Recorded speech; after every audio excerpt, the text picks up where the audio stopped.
listening to the Chapter a Day Bible Study. I'm John Stange, and today we're in Exodus 21, Laws about Slavery and Restitution. Exodus 21 comes right after the Ten Commandments, and that transition can feel a bit jarring because one moment God is speaking from the mountain, and the next we're reading detailed laws about servants, injuries, and responsibility. But this chapter isn't abstract theology. It's about God showing his people how holiness shapes everyday life. What becomes clear is this: God cares deeply about justice, human dignity, and accountability. And when we look closely, we see how this chapter points us straight to Jesus. The chapter opens with laws concerning Hebrew servants. In verse 2 we read, "When you buy a Hebrew slave, he shall serve 6 years, and in the 7th he shall go out free for nothing." In the ancient world, slavery often meant permanent loss of freedom, but God's law set limits.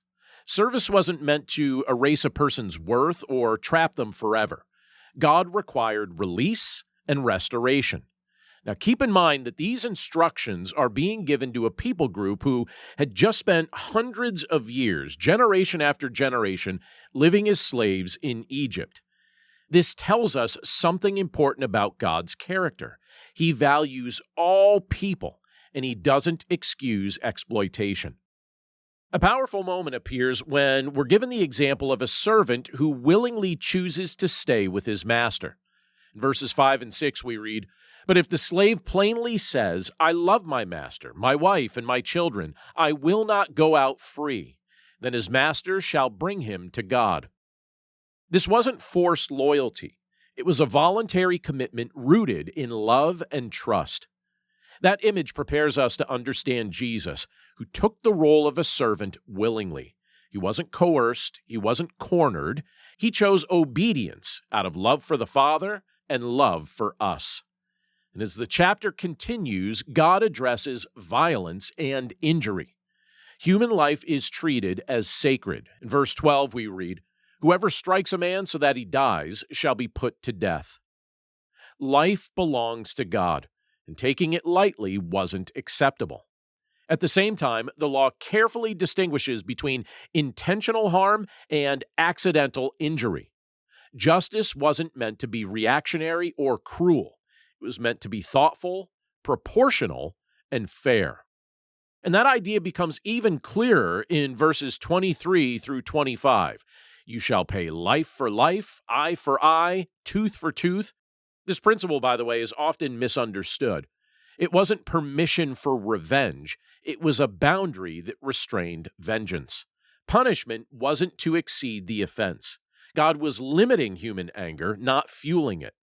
When Jesus later speaks about turning the other cheek in his Sermon on the Mount, he isn't correcting God's law.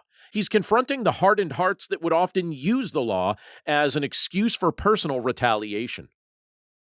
Exodus 21 also emphasizes responsibility. If someone caused harm, they were accountable.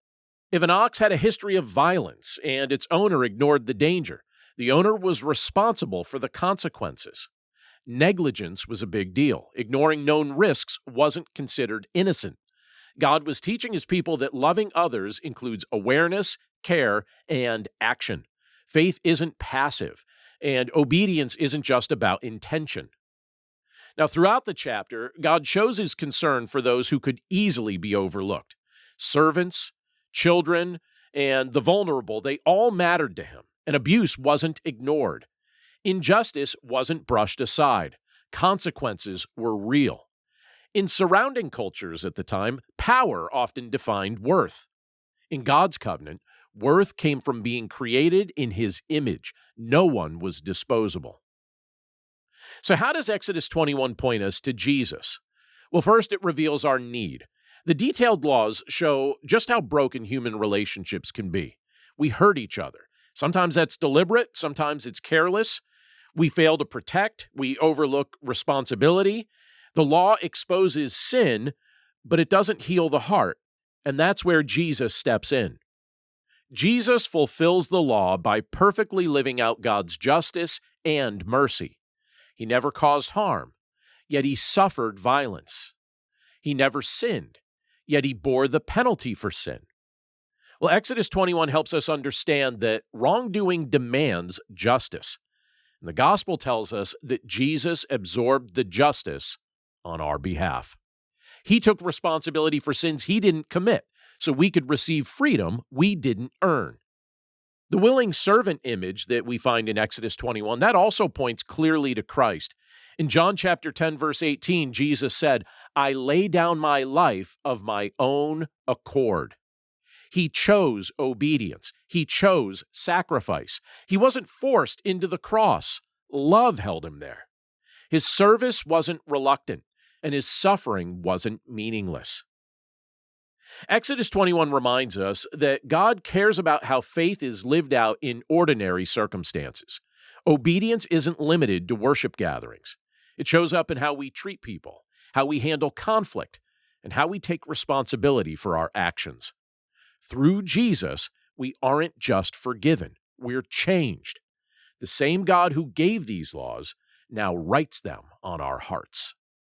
And when we read Exodus 21 through the lens of Christ, we see justice fulfilled, mercy extended, and dignity restored. God's concern for people hasn't faded, and in Jesus, it reaches its fullest expression. Thanks again for listening to today's episode of the Chapter a Day Bible Study. For more resources to help you in your walk with Christ and your understanding of the Bible, please visit my website at BibleStudyHeadquarters.com. And if you'd like to partner with me by becoming a supporter of this ministry, you'll see a few options to do so, again, at BibleStudyHeadquarters.com or in the description of this episode. As always, thank you for your prayers, thank you for your support, and thank you for your willingness to share this content with others. Have a great day, and I'll see you again right here tomorrow.